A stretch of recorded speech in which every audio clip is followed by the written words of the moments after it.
So இப்போ இந்த ஒரு விஷயம் வந்து நமக்கு வெளிப்படையா தெரிஞ்சதுனால நாம வந்து போராடுறோம், கேள்வி கேட்கிறோம், அரசியல் கட்சி தலைவர்களிடம் இருந்து அறிக்கை வருகிறது. இதை தாண்டி நிறைய விஷயங்கள் டிஎன்பிஎஸ்சிக்குள்ள நடந்துக்கிட்டு. நந்தனத்தில் எழுதக்கூடியவர்களுக்கான நம்பர் வந்து இங்க இருந்திருக்கு. ஆனா ஹால் டிக்கெட்ல என்ன ஆயிடுச்சு அப்படின்னு பாத்தீங்கன்னா, இந்த அட்ரஸ் மட்டும், இந்த 2 மையங்கள்ல வந்து அந்த அட்ரஸ் மட்டும் மாறிடுச்சு. அதனாலதான் இவங்களால வந்து இது பண்ண முடியல. வெறும் தொழில்நுட்ப கோளாறு அப்படிங்கிறது மூலமா அதை கடந்து போயிட முடியுமா? இல்ல இந்த அதிகாரி இதுக்கு பொறுப்பாவாரு, அவரு சரியா வேலை செய்யல அப்படின்ற அளவுக்கு இதை கடந்து போக முடியாது. டிஎன்பிஎஸ்சி கொடுக்கக்கூடிய பிரஸ் ரிலீஸ் அந்த தமிழ் வடிவத்திலேயே 7லிருந்து 8 ஒற்றுப்புள்ளை இருக்குது. ஒருத்தர் வந்து 4 மார்க் போட்டிருக்காருன்னா ஒருத்தர் 30 மார்க் போட்டிருக்காரு. 4க்கும் 30க்குமான வேறுபாடு அப்படிங்கிறது இருக்குல்ல, அது எப்படி அது நடக்கும் அப்படிங்கிறது that is a mechanical process. அப்ப வந்து யாருமே வந்து என்ன உண்மையிலேயே வந்து ஒரு அர்ப்பணிப்புடன் விடைத்தாள மதிப்பீடு செய்யல. அரசு பணியாளர் தேர்வாணையம் வந்து ஆண்டுதோறும் ஆண்டறிக்கை வந்து வெளியிடுவாங்க. அதுல என்ன பண்ணுவாங்கன்னா, இந்தந்த மாநிலத்துல இத்தனை பேர் தமிழ்ல எழுதியிருக்காங்க, அதுல இத்தனை பேர் வெற்றி பெற்றிருக்காங்க அப்படிங்கக்கூடிய விஷயத்த சொல்லுவாங்க. இதன் மூலம் அரசுக்கோ பிற நபர்களுக்கோ வந்து என்ன இந்த மாதிரியான ஒரு சூழல் இருக்குன்னு தெரியும். ஆனா தமிழ்நாடு அரசு பணியாளர் தேர்வாணையம் தங்கமயில் வழங்கும் சுபமுகூர்த்த சிறப்பு சலுகைகள். ஒவ்வொரு 10 கிராம் தங்கத்திற்கும் 1/2 கிராம் தங்க நாணயம் இலவசம். இச்சலுகை பிப்ரவரி 28ஆம் தேதி வரை மட்டுமே. விகடன் நேயர்களுக்கு வணக்கம். டிஎன்பிஎஸ்சி எக்ஸாம் தமிழகத்துல குரூப் 2A குரூப் 2 தேர்வுகள் வந்து நேற்றைய தினம் ரத்தாயிருக்கு. கிட்டத்தட்ட 600க்கும் மேற்பட்ட மாணவர்கள் சென்னையில தேர்வு மையங்கள் மாறின ஒரு குழப்பத்தினால வந்து அவதிக்குள்ளாகி போராட்டங்கள்லாம் நடத்தியிருக்காங்க. இதனடுத்தே வந்து இந்த தேர்வுகள் வந்து ரத்து செய்யப்பட்டிருக்கு. இதற்கு எதிர்கட்சிகள் வந்து பலத்த எதிர்ப்புகளை வந்து தெரிவிச்சிருக்காங்க. ஆளுங்கட்சியோட அலட்சிய போக்கு தான் இதற்கான காரணம் அப்படிங்கிற குற்றச்சாட்டுகளை முன் வச்சிருக்காங்க. இன்னைக்கு நம்ம இந்த சிறப்பு நேர்காணல அதை பத்தி தான் விவாதிக்க இருக்கோம். நம்ம கூட ஐயாசாமி அகாடமியோட பயிற்றுனர் திரு ஐயாசாமி அவர்கள் இருக்காங்க. சார் வணக்கம். வணக்கம். எப்படி இருக்கீங்க சார்? நல்லா இருக்கேன். நேற்றைய தினம் இந்த டிஎன்பிஎஸ்சி குரூப் 2 குரூப் 2A தேர்வுகள் வந்து 2ஆம் கட்ட தேர்வு வந்து ரத்தாயிருக்கு. இது தொழில்நுட்ப கோளாறுன்னு அரசாங்க தரப்புலன்னு சொல்றாங்க. உங்க சைட்ல இருந்து நீங்க இதை எப்படி பாக்குறீங்க? அதாவது வந்து இட்ஸ் டிப் ஆஃப் ஐஸ்பர்க் அப்படின்னு எடுத்துக்கலாம். அதாவது வந்து டிஎன்பிஎஸ்சியை பொறுத்த வரைக்கும் பல ஒரு கட்டமைப்பு ரீதியிலான மாற்றங்கள் அப்படிங்கிறது தேவைப்படும். பட் இந்த முறை வந்து இது ஏன் தேர்வு ரத்தாகிற வரைக்கும் போச்சு அப்படின்னு சொல்லி பார்த்தீங்கன்னா, இந்த பிரச்சனை முதல்ல தலைநகர் சென்னையில் நடைபெற்றிருக்கு. அதற்கப்புறம் வந்து சாலை மறியல் ஏற்பட்டதன் காரணமாகத்தான் வந்து டிஎன்பிஎஸ்சி இந்த முடிவுக்கு வந்திருக்கு. இப்போ இதே மாதிரியான ஒரு குழப்பமான சூழல் அப்படிங்கிறது இதற்கு முன்னாடி வந்திருக்கா அப்படின்னா வந்திருக்கு. பட் என்னன்னா, கொஷின் பேப்பர் வந்து தாமதமாக கையில் கிடைக்கும். ஸோ கொஞ்சம் பேருக்கு எக்ஸ்ட்ரா எழுதுறதுக்கு கால அவகாசம் அப்படிங்கிறது கொடுப்பாங்க. பட் இந்த முறை வந்து என்னன்னா, அவங்களால அவங்க கட்டுப்பாட்டை மீறி போன மாதிரி தான் ஒரு செய்தி. அதுக்கப்புறம் தேர்வு ரத்தாகுது அப்படிங்கிறது இது முதல் முறை அல்ல. இதற்கு முன்னாடியும் வந்து பார்த்தீங்க அப்படின்னா 2012 தேர்வு ரத்தாயிருக்கு. அப்போ வந்து கொஷின் பேப்பரே வந்து லீக் ஆயிருச்சு அப்படிங்கக்கூடிய காரணத்தினால இதே குரூப் 2, ஆனால் வந்து அப்போ முதல்நிலை தேர்வு வந்து என்ன ரத்தாயிருக்கு. பட் இப்போ ரத்து செய்வது அப்படிங்கிறது என்ன அப்படின்னு பார்த்தீங்கன்னா, ஒரு யூனிஃபார்மாக இல்லை. இப்போ சென்னையில் இருக்கக்கூடிய எல்லா தேர்வர்களுக்கும், குறிப்பாக நந்தனம் கல்லூரியிலையும் அரும்பாக்கத்தில் இருக்கக்கூடிய கல்லூரி மாணவர்களுக்கும் அங்கே தேர்வு எழுத சென்றவர்களுக்கு மட்டும்தான் தெரியும். இது தெரியாமலேயே 8:30க்கு சென்டருக்குள்ள போயிட்டு 12:20 வரைக்கும் தேர்வு எழுதின தேர்வர்கள் மதுரை அப்புறம் பிற மாவட்டங்கள்ல இருக்கிறாங்க. இதுதான் இங்க வந்து ஒரு முக்கியமான ஒரு சென்னையை தாண்டி பிற மாவட்டங்கள் எல்லாருமே எழுதி முடிச்சிட்டாங்க. ஆல்மோஸ்ட் எழுதி முடிச்சிட்டாங்க. கடைசி 10 நிமிஷம் இருக்கும்போது தான் வந்து பார்த்தீங்க அப்படின்னா அவங்க கிட்ட கொஷின் பேப்பரையும் OMR பேப்பரையும் கலெக்ட் பண்ணிட்டு இந்த எக்ஸாமினேஷன் வந்து ரத்து செய்யப்பட்டிருக்கு அப்படிங்கக்கூடிய தகவலையே வந்து சொல்லியிருக்காங்க. இது வந்து ஒரு பெரிய முரண்பாடு. அதை முதல்ல முன்னறிவிப்பு அப்படிங்கிறது கொடுத்துருக்கலாம். ஓகே, இது வந்து ஒரு டெக்னிக்கல் இஷ்யூ அப்படின்னு சொல்றாங்க. இது எந்த அளவுக்கு இது டெக்னிக்கல் இஷ்யூன்னு எடுத்துக்க முடியும்? ஏன்னா வந்து இதற்கு முன்னாடி வந்து பல லட்சம் மாணவர்கள் இந்த தேர்வு எழுதுறாங்க, அதெல்லாம் வந்து அசால்ட்டா நடத்தி முடிச்சிடறாங்க அப்படின்றத பார்க்க முடியுது. இப்போ இந்த 2ஆம் கட்ட தேர்வுன்றது ஒரு 10,000 பேர் அதிகபட்சம், ஏறக்குறைய 10,000 பேர் தான் எழுதுறாங்க. 9,200 பேர் வந்து எழுதுறாங்க. ஸோ டிஎன்பிஎஸ்சியை பொறுத்த வரைக்கும் வந்து பார்த்தீங்கன்னா, வெளியில இருந்து பார்க்கறதுக்கு ஒரு ஒட்டுமொத்த அமைப்பா தெரிந்தாலும் அங்க தனித்தனி துறைகள், தனித்தனி பிரிவுகள் இருக்கிறது. இப்போ உதாரணமா செயலாளர் நிலையில வந்து பாத்தீங்கன்னா, அவர்களுடைய பணி அப்படிங்கிறது அறிவிக்கையை வெளியிடுதல், காலி பணியிடங்களை அரசிடமிருந்து வாங்கி இது பண்றது, சிலபஸை ரிஃபார்ம் பண்றது, இந்த மாதிரியான விஷயங்கள் செயலருடைய கட்டுப்பாட்டின் கீழ் வந்துடும். ஆனா ஒரு தேர்வு நடத்துறது அப்படிங்கிறது தேர்வு கட்டுப்பாட்டாளர், கண்ட்ரோலர் ஆஃப் எக்ஸாமினர் கீழே வந்து வரும். பட் இந்த secretary and controller of examiner இவங்க 2 பேருக்கு கீழே இயங்கக்கூடிய ஒரு அமைப்பு, ஒரு சின்ன பிரிவு இருக்கு. அது வந்து பாத்தீங்கன்னா அப்ளிகேஷன் ப்ராசஸிங் டிபார்ட்மெண்ட், APDன்னு ரொம்ப ஷார்ட்டா சொல்லுவாங்க. அவங்க தான் என்ன பண்ணுவாங்க அப்படின்னு சொல்லி பார்த்தீங்கன்னா, இப்போ எல்லாமே வந்து சிஸ்டமேட்டிக்காக ஆயிருச்சு. ஸோ இப்போ தேர்வர்கள் வந்து ஆன்லைனில் அப்ளை பண்ணும்போதே அதுவே வந்து ஷஃபிள் பண்ணி இவங்களுக்கு இந்த இடத்துல வந்து எக்ஸாமினேஷன் அலாட் பண்ணணும் அப்படிங்கிறத பண்ணிரும்.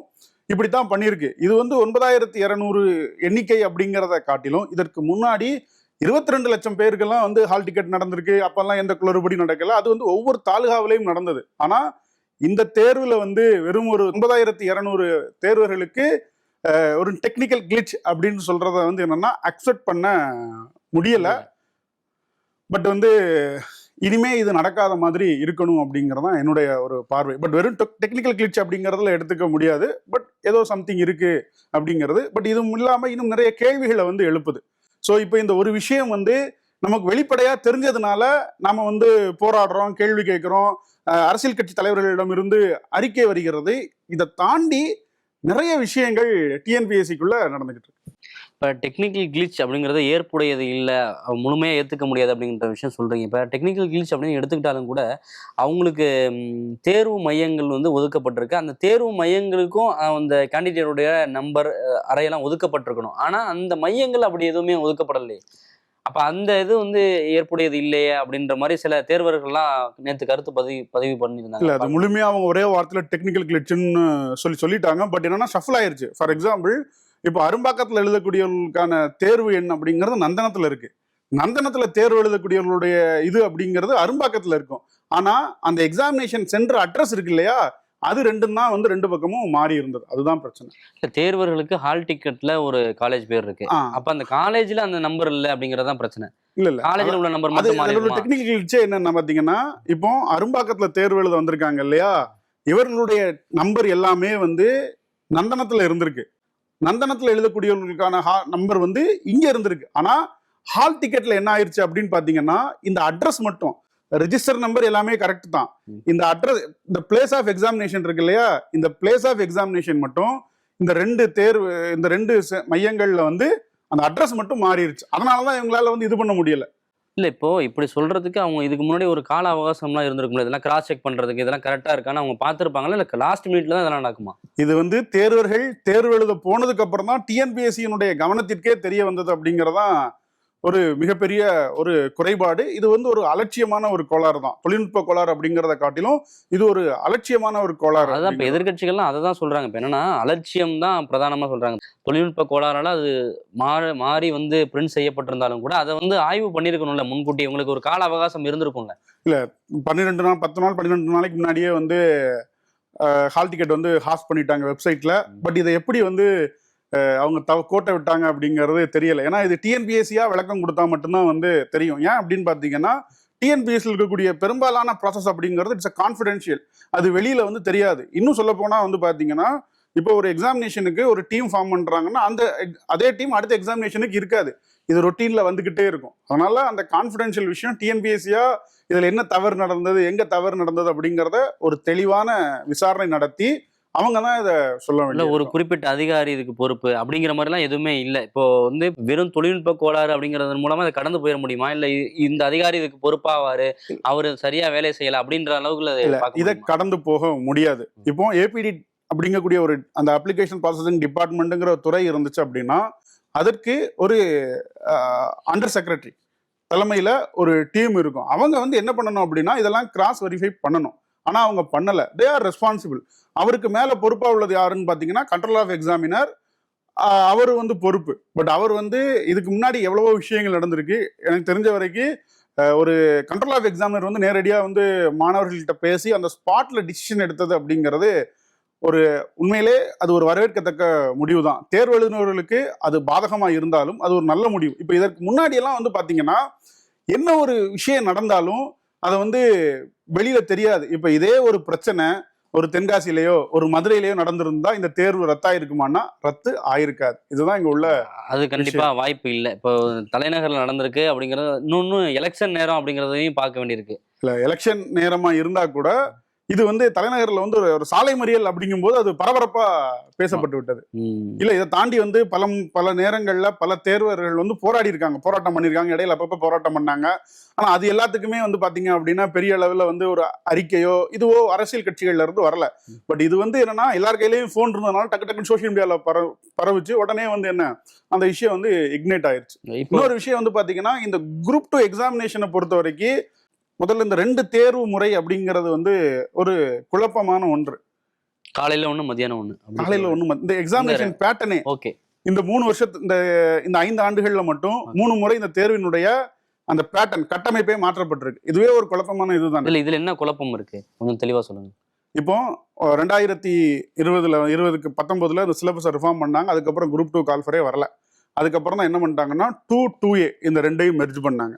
மெர்ஜ் பண்ணிட்டு முதல்நிலை தேர்வு எப்பவும் போல 1 அப்படின்னு சொல்லிட்டாங்க. முதன்மை தேர்வை பொறுத்த வரைக்கும் 2 போஸ்டா இருந்தாலும் 2A போஸ்டா இருந்தாலும் ஒருவர் டிஸ்கிரிப்டிவ் எக்ஸாமினேஷன் எழுதணும். நம்ம 10th 12th எழுதுற மாதிரியான ஒரு தேர்வு எழுதக்கூடிய ஒரு சூழல் எப்ப இருந்துச்சு? 2022 கால்ஃபர் வரும்போது இருந்தது. 22ல கால்ஃபர் வரும்போது இருந்தது. ஆனா அவங்களால ஒரு குறிப்பிட்ட நேரத்துக்குள்ள அந்த விடைத்தாள்களை மதிப்பீடு செய்ய முடியாதன் காரணமாகவும் இந்த உமன் ரிசர்வேஷன் கேஸ் இருந்தது, அந்த ஹாரிசான்டல் ரிசர்வேஷன் கேஸ் இருந்ததுனாலும் அந்த எக்ஸாமினேஷன் ரிசல்ட் வர்றதுக்கு முதன்மை தேர்வு எழுதி கிட்டத்தட்ட 1 வருடம் கழித்து தான் அந்த இது வந்துச்சு. இது முதல். ரெண்டாவது என்ன பண்ணிட்டாங்கன்னா பிரிலிமினரி எக்ஸாமினேஷன் 2A ரெண்டுக்கும் ஒரே தேர்வு தான். ஆனா 2Aவை பொறுத்த வரைக்கும் நீங்க என்ன 2க்கு வந்து பாத்தீங்க அப்படின்னா நீங்க வந்து டிஸ்கிரிப்டிவ் தான்.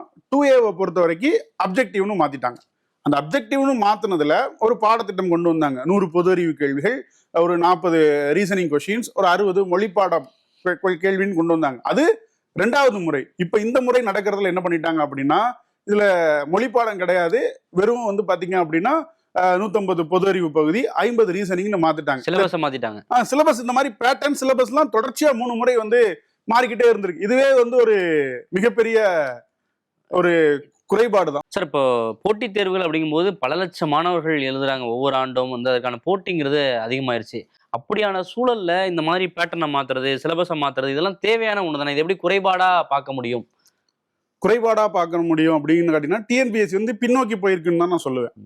ஏன் அப்படின்னா 2022ல 22க்கு முன்னாடி குரூப் 2 தேர்வுக்கு ஒரு பாடத்திட்டத்தை மாற்றினாங்க. முதன்மை தேர்வை பொறுத்த வரைக்கும் முழுக்க ஒரு தேர்வர் வெறும் தமிழை படித்தால் மட்டும் வந்து போதும். அவர் வந்து பாத்தீங்க அப்படின்னா பயிற்சி மையங்களுக்கு செல்லாம சொந்தமா தேர்வு எழுதக்கூடிய ஒரு சூழல் இருந்து அந்த பாடத்திட்டம் அப்படிதான் வடிவமைக்கப்பட்டிருந்தது. ஆனா 2022ல என்ன பண்ணிட்டாங்கன்னா நோட்டிபிகேஷனுக்கு கொஞ்ச நாளைக்கு முன்னாடி 21 கடைசியில பழைய சிலபஸை கொண்டு வந்து வச்சுட்டாங்க. பழைய சிலபஸ்னா 2018-19ல குரூப் 2 தேர்வுக்கு என்ன நடைமுறை பின்பற்றப்பட்டுச்சோ அதே நடைமுறையை தான் கொண்டு வந்து வச்சிருக்காங்க. சரியா? இப்போ இந்த பணியிடங்களுடைய தன்மையை பார்க்கணும். இந்த பணியிடங்களுடைய தன்மை அப்படின்னு எடுத்துக்கிட்டீங்கன்னா சார்பதிவாளர், நகராட்சி ஆணையாளர், முதுநிலை சீனியர் ரெவென்யூ இன்ஸ்பெக்டர், இளநிலை வேலைவாய்ப்பு அதிகாரி, துணை வணிக வரி அலுவலர், இந்த மாதிரி முக்கியமான பணியிடங்கள் பெரும்பாலும் டிராஃப்ட் எழுதுற மாதிரி இருக்கும். புரியுதுங்களா? அப்போ அவங்களுக்கு அந்த முறையான ஒரு டிராஃப்ட் எழுதக்கூடிய அந்த ஸ்கில் வேணும் அப்படிங்கக்கூடிய பர்பஸுக்காக தான் கொண்டு வந்தாங்க. பிரதானப்படுத்தி கொண்டு வந்தாங்க. அதை என்ன பண்ணிட்டாங்கன்னா அதை வந்து வெறும் குவாலிஃபையிங் பேப்பரா வச்சுட்டு 2019க்கு முன்னாடி இருந்த ஒரு பாடத்திட்டத்தை ஒரு மதிப்பீட்டு ஒரு தாளா கொண்டு வச்சுட்டாங்க. இதையும் முழுமையா கடைபிடிக்கல. 2022ல ஒரு 2A சர்வீஸ் போனாலும் சரி, 2 சர்வீஸ் போனாலும் டிஸ்கிரிப்டிவ் எழுதணும். அதற்கு அடுத்து வந்ததுல வந்து பாத்தீங்கன்னா மீண்டும் வந்து என்ன அப்ஜெக்டிவ். அதுக்கு நீங்க முதல்நிலை தேர்வுலே வந்து அவங்க என்ன பண்ணிடலாம், ஃபில்டர் பண்ணி 2Aக்கு ஒரே எக்ஸாமினேஷன் வச்சு முடிச்சிடலாமே. ஏன் 2 எக்ஸாமினேஷன்? அப்ஜெக்டிவ் தானே. தன்மைக்கேற்ப அந்த பாடத்திட்டங்கள் இல்ல அப்படிங்கிறது குறையா இருக்கு. எடுத்துக்கிடலாம். சரி, இப்ப நிறைய விஷயங்கள் சொன்னீங்க. இப்போ வந்து தேர்வு எழுதாத மாணவர்களுக்கு இது இந்த ரத்து அறிவிப்புங்கிறது ஓகே, ஏற்றுக்கொள்ளக்கூடிய ஒரு விஷயமா இருக்கும். இதற்காக படிச்சிருப்பாங்கல்ல, இப்போ இவ்வளவு நாள் படிச்சிருப்பாங்க. இப்போ இந்த கேப்பு, இந்த ரத்து, மறுபடியும் தேர்வு எழுதுறது அப்படிங்கிறது என்ன மாதிரியான உளவியல் சிக்கலுக்கு அவங்க ஏற்படுத்தும்? என்ன மாதிரியான பிரச்சனைகள் வழிவகுக்கும் அவங்களுக்கு? இல்ல கண்டிப்பா. அதாவது வந்து பாத்தீங்க அப்படின்னா இன்றைய காலகட்டத்துல ஒருவர் வந்து குறைந்தபட்சம் 3-4 ஆண்டுகள் தயார் செய்தால் மட்டும்தான் வந்து ஒருவரால் வந்து ஒரு முதல்நிலை தேர்வையே வந்து தாண்ட முடியுது. பட் இப்ப ரத்து செய்தது அப்படிங்கிறது வந்து பாத்தீங்கன்னா எழுதியவர்களுக்கு ஒரு மிக பெரும் பாதிப்பு. பட் இப்போ என்ன பண்ணலாம் அப்படின்னு பார்த்தீங்கன்னா இப்போ 2 பேருக்கும் பேலன்ஸ் பண்ணுற மாதிரி ஒரு போதுமான கால அவகாசம் கொடுத்து மீண்டும் தேர்வை நடத்துவது அப்படிங்கிறது சரியா இருக்கும். உளவியல் சிக்கல்னு நீங்க எடுத்துக்கிட்டீங்க அப்படின்னா இந்த வருஷம் ரொம்ப முக்கியமானது. இப்போ போன வருஷம் வந்து பாத்தீங்கன்னா இதே காலகட்டத்துல வேற தேர்வுகள் இருந்தது. ஒரு குரூப் 1 எக்ஸாமினேஷன் கால்ஃபர் இருக்கும், பின்னாடியே குரூப் 2 எக்ஸாமினேஷன் கால்ஃபர் இருக்கும், குரூப் 4 எக்ஸாமினேஷன் கால்ஃபர் இருக்கும். இந்த வருஷம் அவனுக்கு வேற எந்த தேர்வுமே கிடையாது. முதல் தேர்வே வந்து இதுதான். இப்ப இதுவே இதாகும் போது அவங்க வந்து என்ன கம்ப்ளீட்டா வந்து ஒரு ஃபெட்டப் ஆகக்கூடிய ஒரு சூழல் தான். இந்த வருஷத்துக்கான ஒரு வாய்ப்பு வந்து இப்படி தட்டி கழிச்சு போகுது, ஆமா, நீண்டுகிட்டே காலம் போகுது. போகுது இல்லையா, ஏஜ் கடந்துகிட்டே இருக்கு இல்லையா, அதனால அவங்களோட பிரச்சனைன்றது அதுவா இருக்கும். கண்டிப்பா. வேற என்னென்ன பிரச்சனைகளா இருக்கு? ஏன்னா இது ஒரு ஒரு குறிப்பிட்ட பிரச்சனை தான், இன்னும் நிறைய பிரச்சனைகள் இருக்கு அப்படின்னு நீங்க சொல்லியிருந்தீங்க ஆரம்பத்திலேயே, அதனால கேட்கிறேன். அதுல முக்கியமா சொல்லணும் அப்படின்னு சொல்லி பாத்தீங்கன்னா டிஎன்பிஎஸ்சி வந்து ஒவ்வொரு தேர்வு முடிஞ்சதுக்கு அப்புறமும் தற்காலிக விடைக்குறிப்புன்னு அப்ஜெக்டிவ் டைப் எக்ஸாமினேஷனுக்கு ரிலீஸ் பண்றாங்க. 7 நாள் தேர்வு நடந்ததுக்கு அப்புறம் இந்த அப்ஜெக்டிவ் டைப் எக்ஸாம் அந்த தற்காலிக விடைகளுக்கும் இப்போ வேலைக்கெல்லாம் போனதுக்கு அப்புறம் தான் அதுக்கு ஃபைனல் கீ வெளியிடுவாங்க. வேலைக்கு ஒருத்தர் ஜாயின் அந்த என்டையர் செலெக்ஷன் ப்ராசஸ் முடிஞ்சதுக்கு அப்புறம் தான் ஃபைனல் கீ என்ன பண்றாங்க, டிஎன்பிஎஸ்சி ரிலீஸ் பண்றாங்க. இப்போ இந்த டென்டேட்டிவ் கீக்கும் ஃபைனல் கீக்கும் வேரியேஷன் இருக்கு. அதுல ஆவரேஜா நீங்க பாத்துக்கிட்டீங்க அப்படின்னு வந்து பாத்தீங்கன்னா கூட குறைந்தபட்சம் 7 கேள்வி தவறு, மிஸ்மேட்ச் ஆகுது. மிஸ்மேட்ச் ஆகுது. இப்போ டென்டேட்டிவ் கீக்கு வந்து ஒருத்தர் வந்து இப்போ டென்டேட்டிவ் கீ வச்சு செக் பண்ணி பார்ப்பாரு, நான் வந்து ஒரு 150 கேள்வி போட்டிருக்கேன், எனக்கு வேலை கிடைச்சிருன்னு நம்பிக்கையில இருப்பேன். பட் தேர்வு முடிஞ்சதுக்கு அப்புறம் வந்து பாத்தீங்க அப்படின்னா எனக்கு 142 மார்க் தான் வந்திருக்கும். அந்த 8 கேள்விக்கான மதிப்பெண் அப்படிங்கிறது எனக்கு குறைஞ்சிருக்கும். ஆனா இதை ஆஸ்பிரண்ட் வந்து ரியலைஸ் பண்ண மாட்டாங்க. ஏன் அப்படின்னு பாத்தீங்கன்னா டென்டேட்டிவ் கீ பிரகாரம் அதுவும் டிஎன்பிசி தான் போட்டிருக்கு, அப்ப அதுக்கும் இதுக்கும் பெரிய மாற்றம் இருக்கக்கூடாது இல்லையா, அதைத்தான் நினைப்பாங்க. ஆனா அந்த டென்டேட்டிவ் கீக்கும் ஃபைனல் கீக்கும் எக்கச்சக்கமான அந்த வேறுபாடுகள் இருக்கு. ஃபைனல் கீழே இவருக்கு அதிகமான மார்க் வரதுக்கான வாய்ப்புகள் இருக்கு. அது குறைவா போட்டவங்களுக்கு கூடுதலா வரும், கூடுதலா போட்டவங்களுக்கு குறைவா வரும். அது கேள்வியை பொறுத்து. இப்போ இவருக்கு அந்த கேள்வி சரியா பண்ணியிருப்பாருன்னு வச்சுக்கோங்களேன், ஆனா டென்டேட்டிவ் கீழ சரியா இருந்திருக்கும். பட் ஃபைனல் கீழ இவருக்கு 141வது கேள்வி ஒரு டென்டேட்டிவ் கீ பிரகாரம் சரியா இருக்கும். ஆனா ஃபைனல் கீழ 141வது கேள்விக்கு அவங்க என்ன பண்ணிடுவாங்கன்னா எல்லாத்துக்கும் மார்க் கொடுத்துருவாங்க. இல்லைன்னா வந்து என்ன ஏக்கு பதில் ஆப்ஷன் பி இது பண்றாங்க. இப்ப அந்த மார்க் கொடுக்கறது அப்படிங்கிறது வந்து ஃபைனல் கீ அடிப்படையில கொடுக்குறாங்களா இல்ல ஃபைனல் கீ அடிப்படையில? ஓகே. அப்புறம் இடைப்பட்ட காலத்துல ஏன் டென்டேட்டிவ் கீ அப்படின்னு சொல்லி ஒன்று கொடுக்கணும்? தேர்வர்கள் தங்களுடைய நிலைமையை தெரிஞ்சுக்கணும் அப்படிங்கிறதுக்காக கொடுக்குறாங்கன்னு தான் நினைக்கிறேன். வேற எந்த சர்வீஸ் கமிஷன்ல எனக்கு தெரிஞ்சு இந்த மாதிரி டென்டேட்டிவ் ரிலீஸ் பண்ற ஒரு நடைமுறை இருக்கான்னு எனக்கு தெரியல. இல்ல நீங்க சொல்றதை புரிஞ்சுக்க முடியுது. இது வந்து மேலும் குழப்பத்தை உருவாக்குற வகையில தான் இருக்கு நீங்க சொல்றதை பார்த்தா. கண்டிப்பா குழப்பத்தை உருவாக்குற வகையில இருக்கு. அது மட்டும் இல்லாம அந்த டென்டேட்டிவ் கீக்கும் ஃபைனல் கீக்குமான வேறுபாடு அப்படிங்கிறதே வந்து பாத்தீங்கன்னா அந்த கேள்விகளுடைய தவறு. அந்த 7 கேள்வியை நீங்க என்ன பண்ணிக்கிட்டீங்கன்னா எல்லாத்துக்கும் என்ன கொடுத்துருவாங்கன்னா ஆல் ஆப்ஷன் கொடுத்துருவாங்க. இந்த கேள்வியை யார் எழுதினாலும் எல்லாருக்கும் ஃபுல் மார்க் அப்படிங்கக்கூடிய ஒரு சூழலை உருவாக்கிடுறாங்க. அப்ப கேள்வி எடுக்கிறதுலேயே அங்க தவறு இருக்கு. அதுக்கு நிறைய குழு இருக்கும் இல்லையா? அப்போ அந்த கேள்வி வந்து இப்போ நிறைய கட்டங்களை தாண்டி தான் அந்த ஃபைனலைஸ் ஆகும். இப்போ கேள்வியிலேயே தவறு அப்படிங்கும்போது ஒரு தேர்வர்கள் எந்த விதமான பாதிப்புகளுக்கு உள்ளாகிறாங்க? இல்லை, அது கூடுதலான பாதிப்புகளுக்கு உள்ளாகிறது வந்து தேர்வர்கள் தான். ஏன்னா தேர்வில் ஒரு கேள்வி கம்மியாக இது பண்ணியிருந்தா கூட குரூப் 4 மாதிரியான தேர்வுகளில் 1000 தரவரிசை பின்னோக்கி போகக்கூடிய ஒரு சூழல் இருக்கு. அவங்க மீண்டும் வந்து என்ன அதற்காக ஒரு வருஷத்தை வீணாக்க வேண்டிய சூழல் இருக்கு. ஒரு வருடம்னு சொல்ல முடியாது, திரும்ப அடுத்த வருடங்களே பாஸ் ஆகலாம், இல்ல அதுக்கப்புறம் ஒரு 4 வருடம் படிக்க வேண்டிய தேவை ஏற்படலாம். இப்படியான சூழல்லாம் இருக்கு. அப்ப வந்து இங்க ஆரம்ப கட்டத்திலே வந்து பாத்தீங்கன்னா இந்த கொஸ்டின் ஸ்கிரீனிங் ப்ராசஸ்லயே இந்த தவறுகள்லாம் தவிர்க்கணும். அது கான்ஃபிடென்ஷியல் ப்ராசஸ் தான்.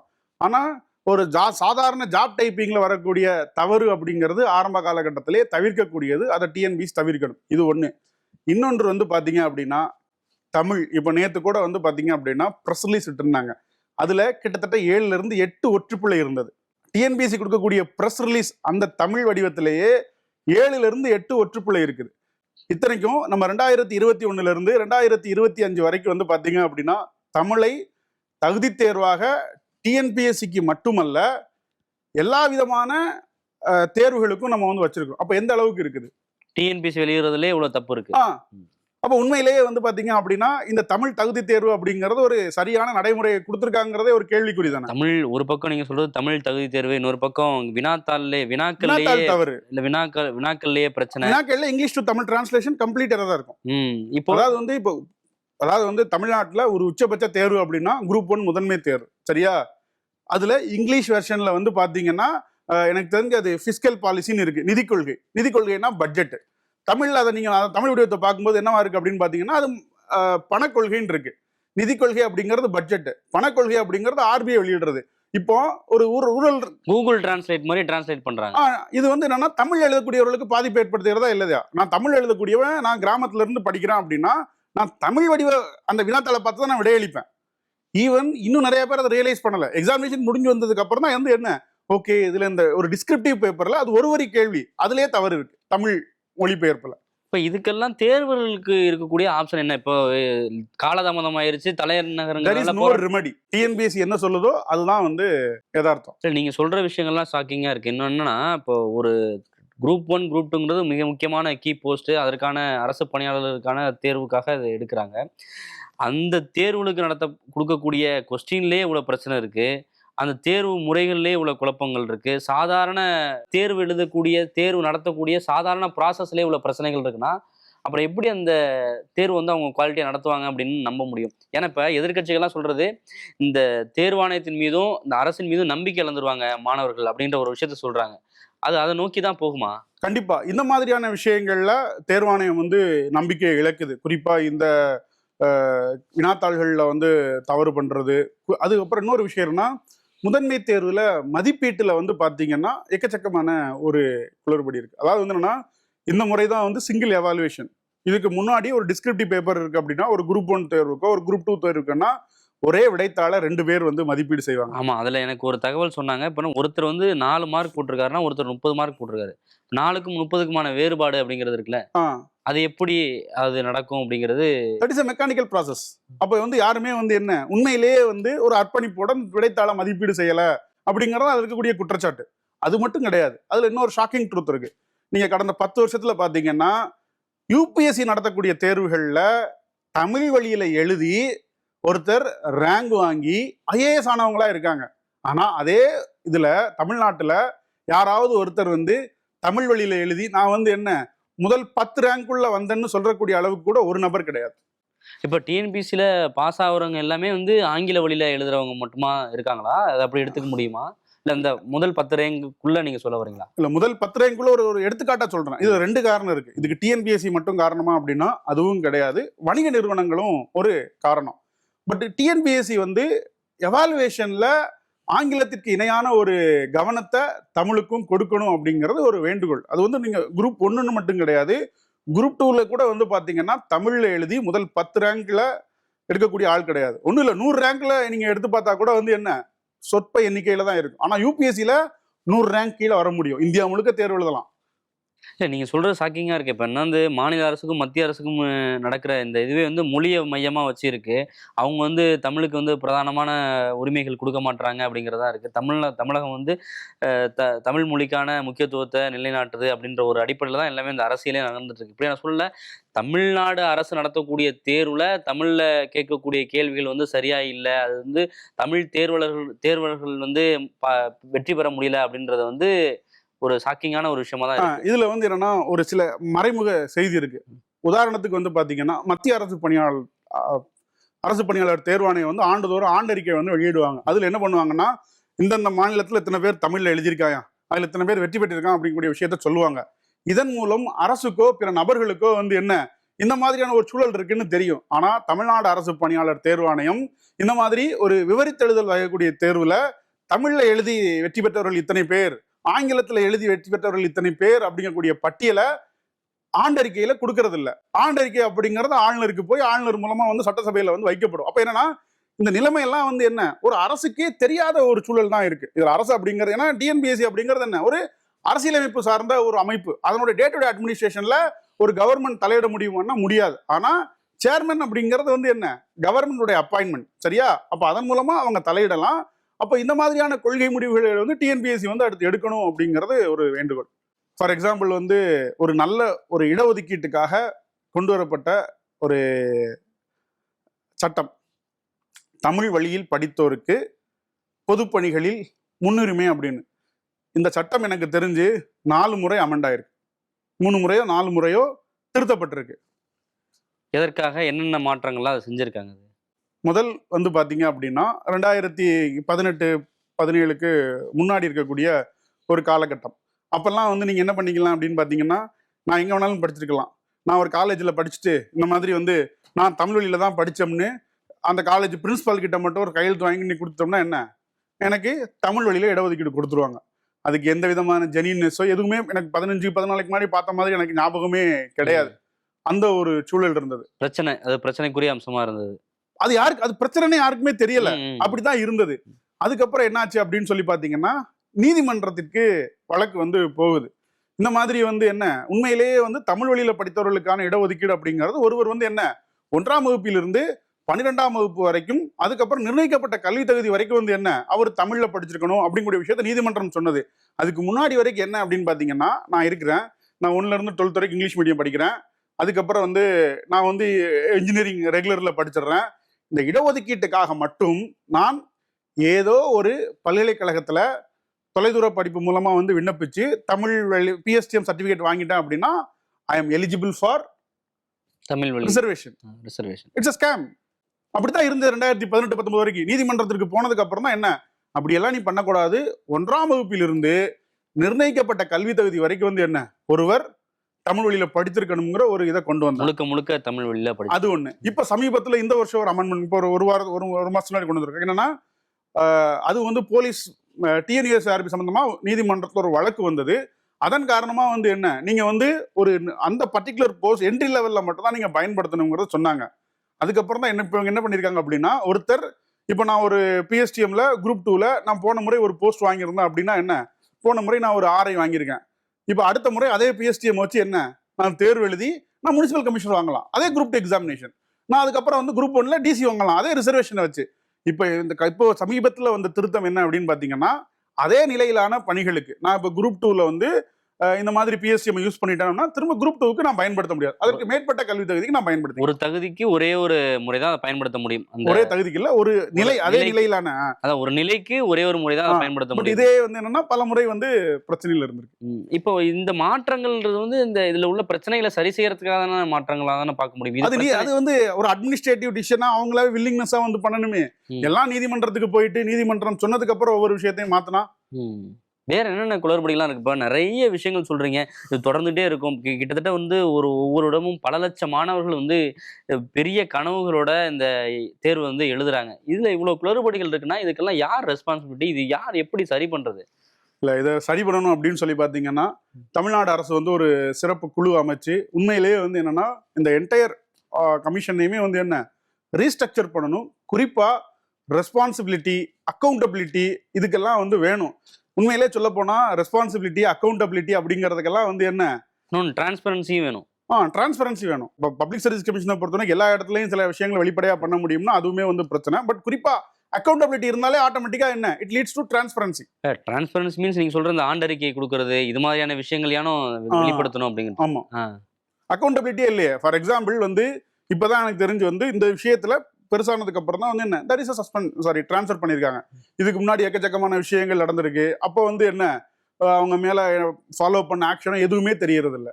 நிறைய குறைபாடுகள் சொன்னீங்க. இப்ப டிஎன்பிசி பொறுத்தவரை பாசிட்டிவான அம்சங்கள் எதுவுமே இல்லையா? மக்கள் நம்பவே கூடாது அப்படின்ற ஒரு ஸ்டேஜுக்கு போயிடுற மாதிரி இருக்கு. ஆக்சுவலி அப்படி நான் சொல்லல, இதெல்லாம் நான் குறைபாடுகள்னு சொல்றேன், நம்பகத்தன்மை அப்படிங்கிறதுக்குள்ள வரல. ஆனா இந்தியாவில பிற தேர்வாணையங்களை நம்ம ஒப்பிட்டோமானால் தமிழ்நாடு தேர்வாணையம் வந்து உண்மையிலேயே ஒரு சிறப்பான ஒரு செயலை தான் வந்து செஞ்சிருக்கு. குறிப்பா இந்த 2 வருஷத்துல, அதாவது வந்து இவர் கண்ட்ரோல் ஆஃப் எக்ஸாமினர், அதுக்கு முன்னாடி வந்து திரு கோபால சுந்தரராஜன் ஒருத்தங்க இருந்தாங்க செக்ரட்டரி.